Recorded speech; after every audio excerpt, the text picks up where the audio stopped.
I had to travel across the country to check out some of the best operations in the industry. Today we're in OKC with Brandon Peterman at Elite Lawn Care, one of the best operations I've ever seen. Brandon, thanks for letting us be here. Yeah, absolutely. So my name is Brandon Peterman. I'm the owner of Elite Lawn Care here in Oklahoma City. About 21 years ago, we started this company, and today we've grown up to almost 30 trucks. Come check it out. Do this.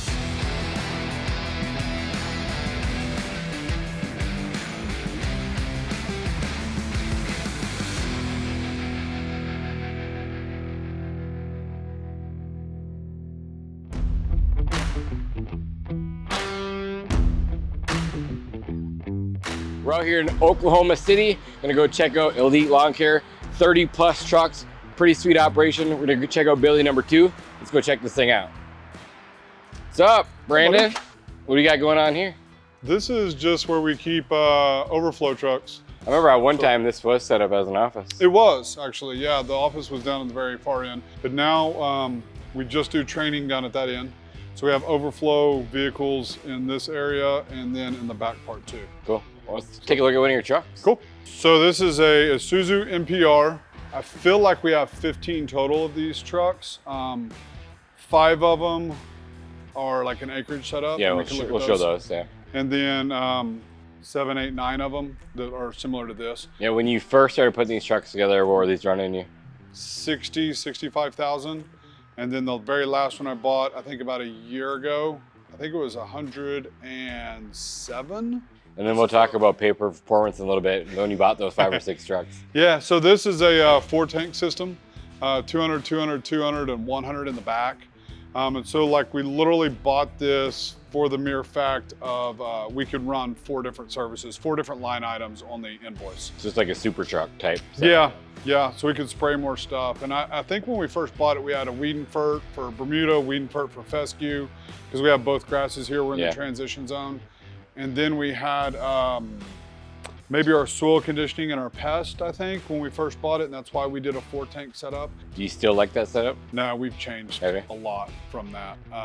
It was unfair because of pay per performance, plus we were getting guys dying out. They were just on property for way too long. Right. And I feel like it was 2 years ago when we changed it, and it was over 100-degree heat for 100 days plus or something.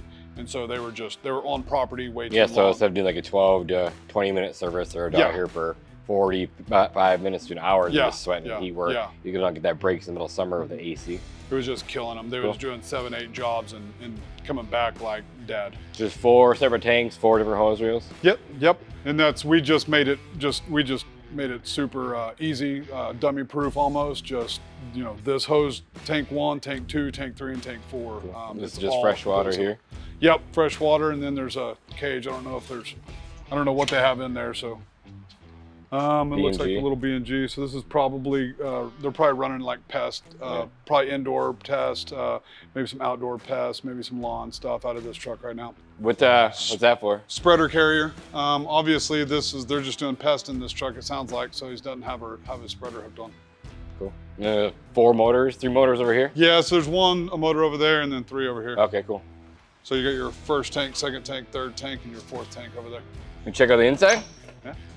He's got this one pretty nice. How do I look? Tiny.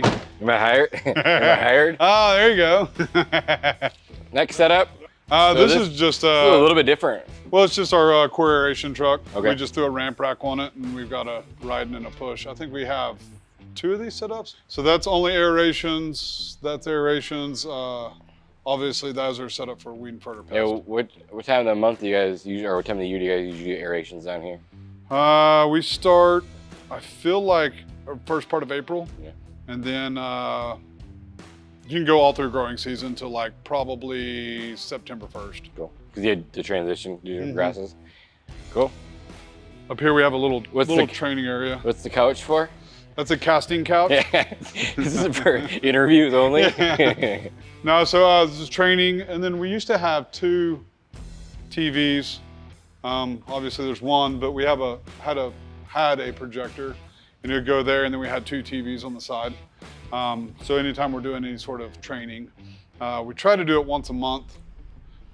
They've been slacking a little bit, but anytime we have training, we come up here. Who's typically doing the trainings? What are you training on? It's usually, it'll either be an entire company or it'll just be the technicians, and it'll be just anything that they need to learn about that season. It could be as we're transitioning from pre-emergent to fertilizer and post-emergent. Could be as us transitioning back from fertilizer into fall pre-emergent. It could be just anything seasonality or pest or. Who's usually doing those trainings for you? Usually I'll be up here half the time. Phil will be up here, he's over the training and agronomy side of the company, or Isaiah, who's over he's over operations. Sorry. Right. But another thing that's really cool about this company is they have a full-time agronomist and a full staff agronomy team. So it's really cool. So they can answer a lot of questions, anything question about lawn care. And we've went through 2 agronomists already, and they were amazing, but then he's taught us so much that we started doing it, and then we hired another guy who's OCD about all that stuff. So anytime they have any questions, anything you're dealing with lawn care related, they can just send an agronomist out there and do soil tests right on the spot, which is super awesome. Yep. So what are these trucks set up for? So this is for our acreage. We have 5 of them right now. When you mean acreage, what does that mean? 17,000 square foot and over, I believe is what. So 17,000 square foot lawns, below get a spray truck? Yeah. And then anything over 17,000, get an acreage truck? Yep. Why is that? I think they figured out that that's the happy medium on what they wanted to push and not so push. it's faster to pull hose? Yeah, hose or we use granular fertilizer, so just pushing. And I feel like it's 17,000. I could be off. Maybe there might be a neighborhood where they go into a little bit smaller, but that's about what. But it's faster to pull hose and push than it is to ride on anything. At that point, so then anything above that, you found out, hey, this takes way too long to pull hose, too much work, so we're gonna go into a ride on. Yep. Cool. Yep. So do you use all Toros? No. So we have some steel greens. There's one right back here on this truck, but we use the Z sprays, now Toros or steel greens. I feel like we have 5 trucks, and I think we have probably 9 or 10 machines. Yeah, and I love that. And I know I already know the answer is going to come from this. What? But they're going to be like, oh, we got to pick one brand and stick with it. But you don't really care, right? I could give 2 shits. Why don't you care? Because we hear this all the time. Well, what should I buy? Yeah, it's service department. How I can fix it, when I can fix it, how quick can I get the part? Like, I don't really care.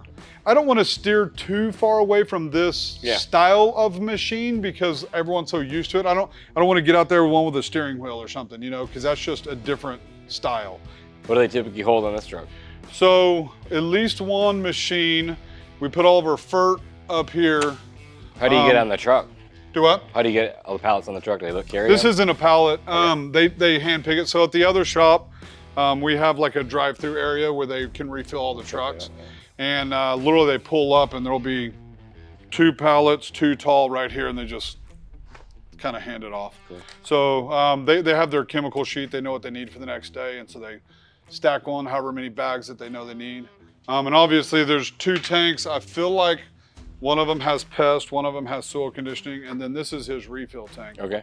So this is what refills the Z sprays or the ride machines. And how many square feet does a liquid truck do, and how many square feet does a acreage truck typically do? So the acreage will do probably 7 acres, and then a hand spray truck is probably going to be about 3 acres. So more than double over here. In the same time frame, roughly 8 hours-ish? Yeah, and these guys will produce more work, obviously. See the ravens? Yeah. So each truck has a raven in it? So our all of our employees wear body cams too. Oh, cool. We changed to that as well. Or you telling me about that? That's pretty cool. We'll check that out too. Yeah, every single one of our employees, they'll come in. These are all audio, all video, inside, outside. Pretty cool. Brandon's biggest lead source right here. Biggest lead source out of everything. Yep. Yeah, 100%. You put those in We put them in every single yard, every single time we service the house. You can look at our sources, and at least 50% of our leads and 50% of our customers come from that one thing. This year we probably had 4,000 leads and picked up 2,000 customers. And out of those 2,000 customers, 1,000 of them came from a lawn sign. Go check out their shop. Sure. That's a wrap on shop number 1, or 2 technically. Then we go to their main shop, which is right around the corner.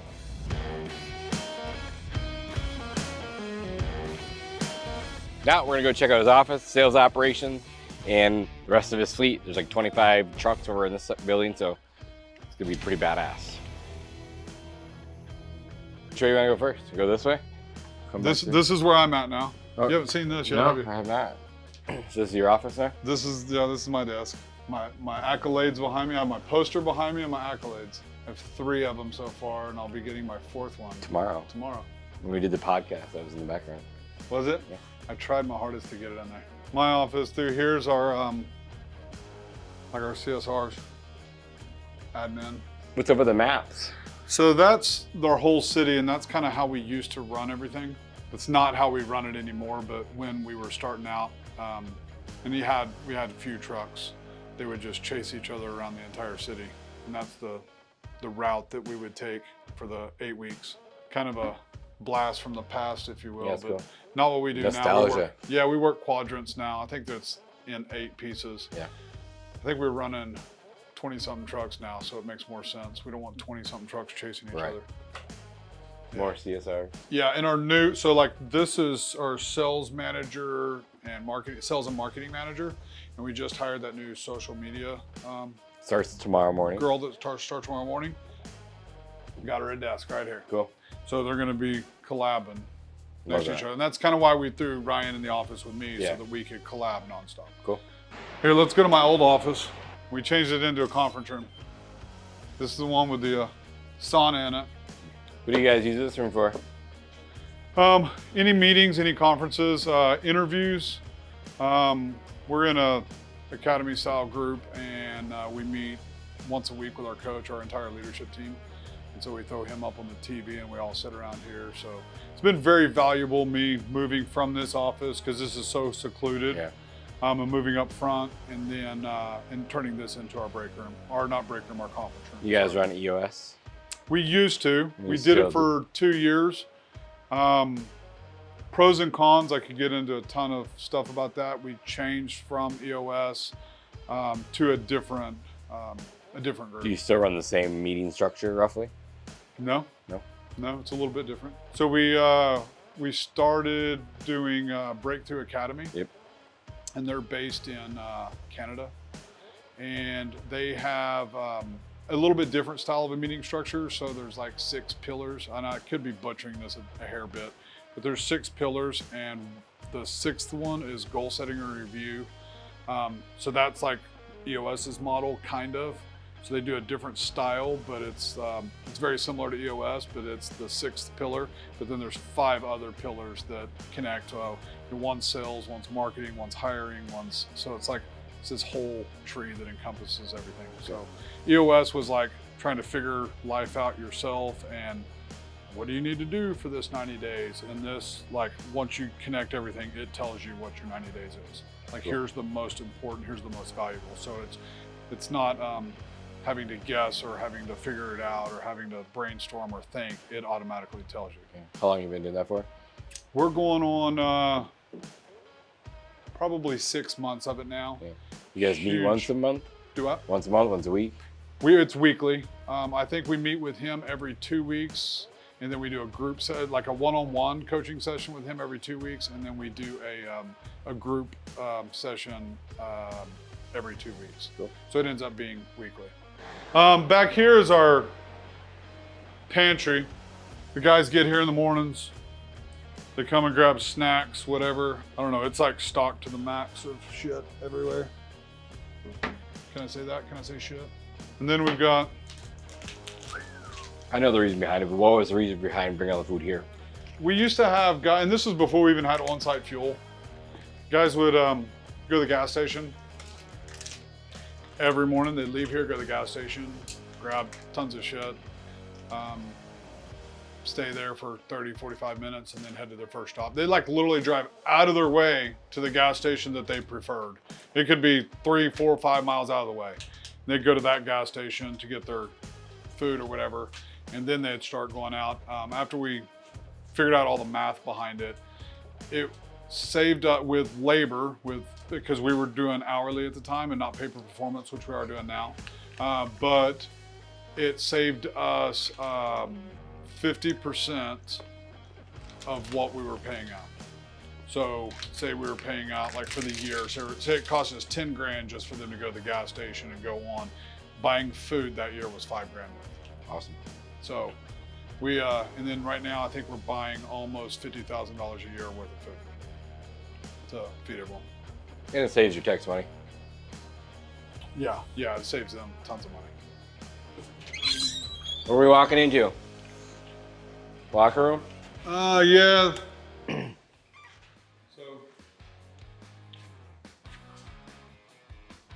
But yeah, so here's like kind of area where the guys sit in the mornings. They got a restroom there, signs. This is where they put together all their signs, actually. Yeah, we put together all the signs too. But they'll sit here and eat breakfast in the morning. Paper performance. We'll have their scorecards and everything up there, so the guys will see like what revenue they made per day, and then it shows their paycheck too. But they look at that every single day. We cast that. Do they still clock in every day right there? They clock in on their phone now. Yeah. Just to show their hours. Because one of the KPIs that we have is you have to work between a certain amount of hours. Yeah, in the mornings they'll grab their ice, they'll grab their waters. They all have ice chests in their trucks. How do you get all these trucks in here? How do we get them in here? Yeah, I mean besides drive.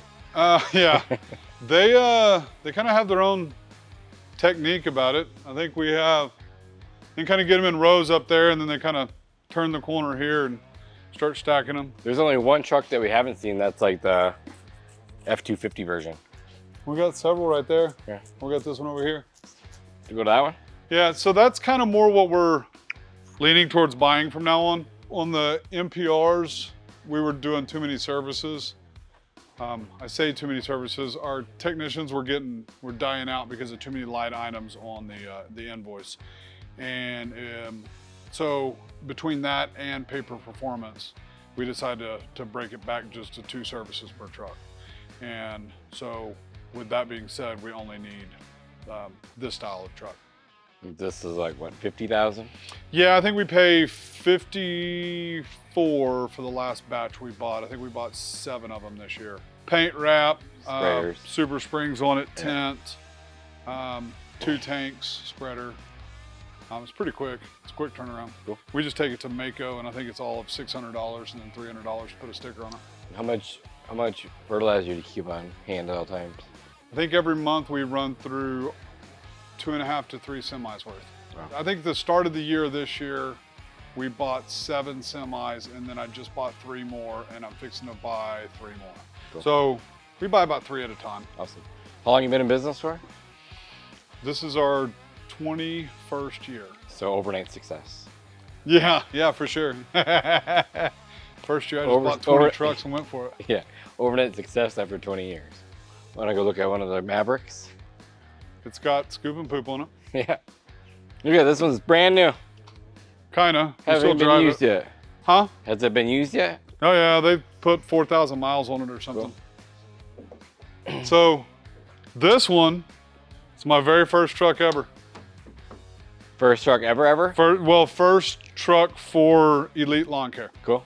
This was purchased as a mowing truck. It says number 3. Well, so this is my first truck. Okay, gotcha. Number 3. And this is my second truck, number 16. Oh. Nice.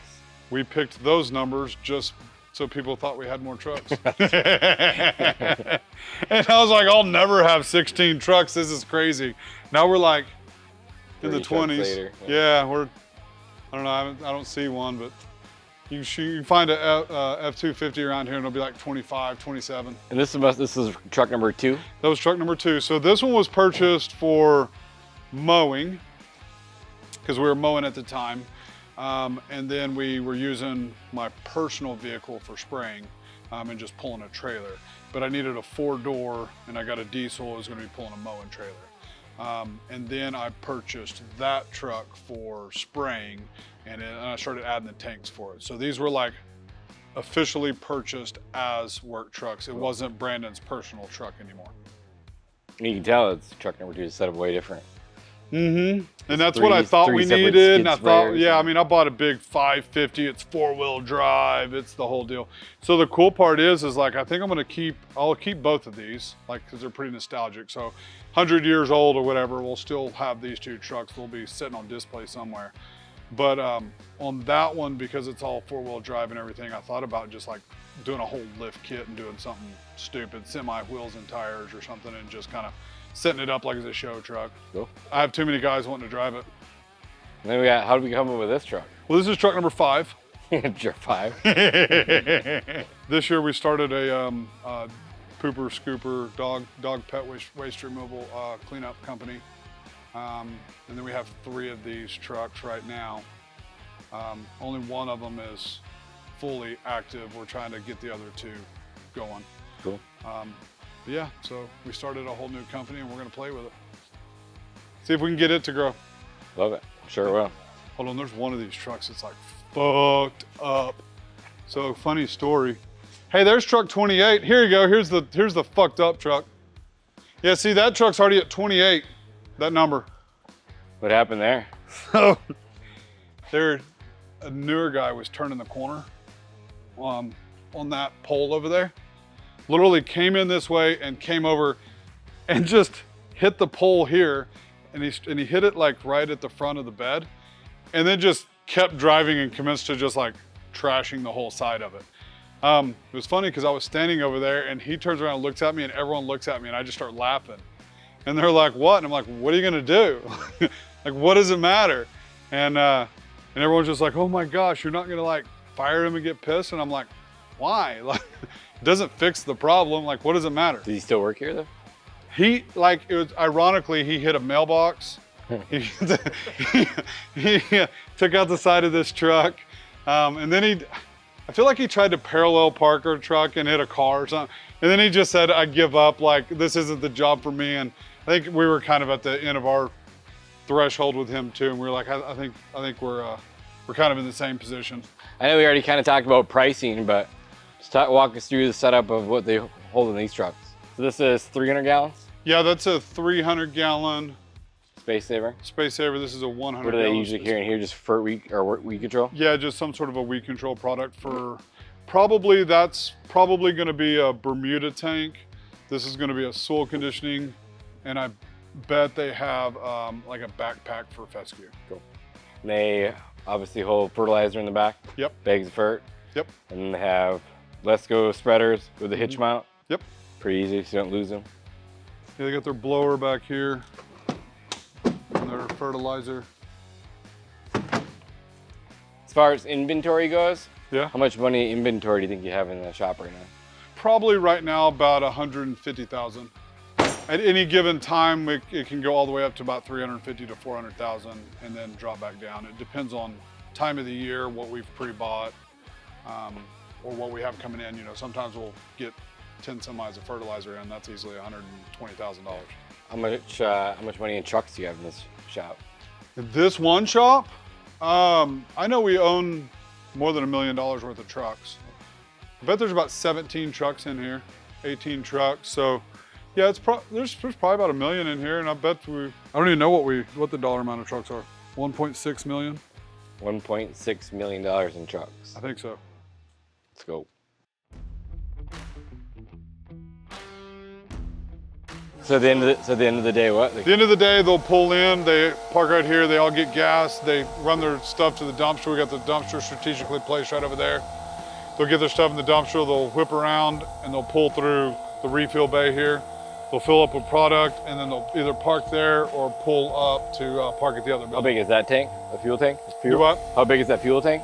I feel like it's 1,000 gallons. Yeah, it goes to, we fill it twice a week. Twice a week? Mm-hmm. So 1,000 gallons twice a week? It's Yeah. a hefty gas bill. So, I mean, could you imagine 28 trucks showing up at the local gas station to try to fill up?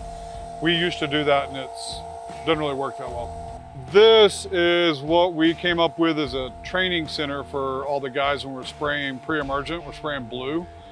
We start out with water, and they work here, and we train them on the concrete before we actually put blue in the tank and go to a property and start spraying. What's the reason for that? It's just, you have to be very accurate. You have to cut it all in correctly. You got to get just this much on the concrete.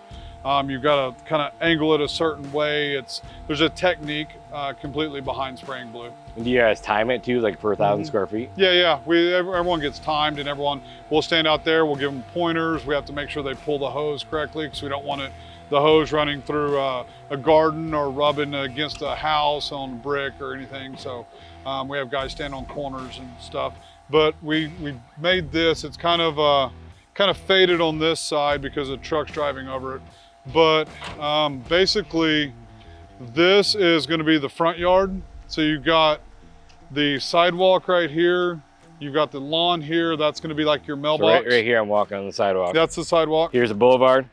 Yep. Right? Grass. Yep. Here's the front yard. And then this is the front yard. This would be the driveway.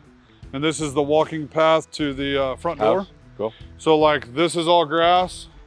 And then this back here is gonna be the house. So all of this is house. And you've got like a gate right here. It's like you open up the gate here and you go all the way back, and all the way to the gate, to our actual gate, is the whole backyard. And then here's the front yard and there's the front yard. So it's faded out super bad right now because we hadn't had to use it. We put it down in the fall, and then we use it all winter, or fall time and winter time, and then we start spraying. How many days do you train each technician out here? We'll train up to a month prior to spraying. So we'll start spraying pre-emergent in the fall time around November 1st, October 15th to November 1st, and we'll start doing this a month prior, just to make sure everyone has it down. It's cool. It's really cool. I know you know your profit numbers really, really well. What do you typically profit per year? Not number specifically, but percentage-wise. But last year was a huge bust for us. I think we hit 16%, but I tried a whole lot of stuff. Yeah. This year we're aiming for 20%. I think we're at like 21, 22% right now. I'm more focused on our COGS number right this second than our profit, but we like to keep our COGS under 28%. Cool. That includes all of our labor, damages, and material. So that's kind of more my focus right this second than COGS, that indirect. I've got a few key metrics that we're staring at. Right. Which will ultimately drive up the profit. Yeah. My thought about profit is, I don't want it to be 25%. I don't want it to be 27%, because in my mind, I'm wasting 5 to 7% of our money. Like, it could, yeah, we could grow, we could hire a better person, we could do something with it. So like, my comfortable zone is like the 16% to 20%. I've actually heard someone say that their comfortable zone is the 15%. They want 15% growth and 15% profit. And that's their comfort zone, a mutual friend of ours. And for me, I like the 16 to 20%. Like that's kind of my area. If it goes into the 21%, then I feel like I've wasted 1% of our money on something. Or I didn't use 1% of our money that I could have used on something else. Cool, well, that's a wrap of shop tour.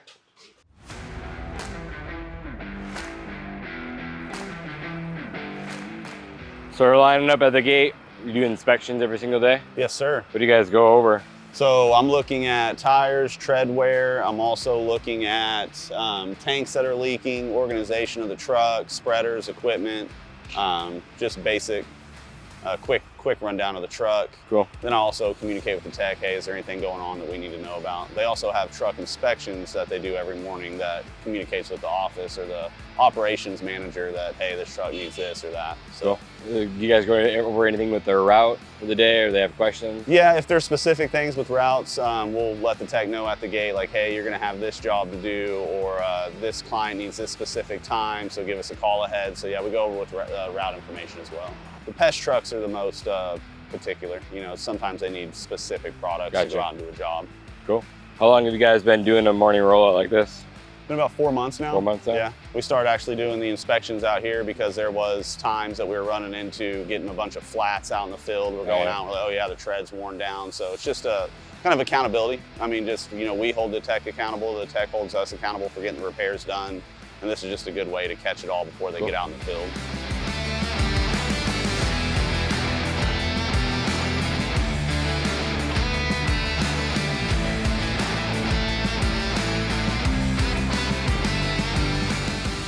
That's a wrap. I hope you guys found this super valuable. I know that I did.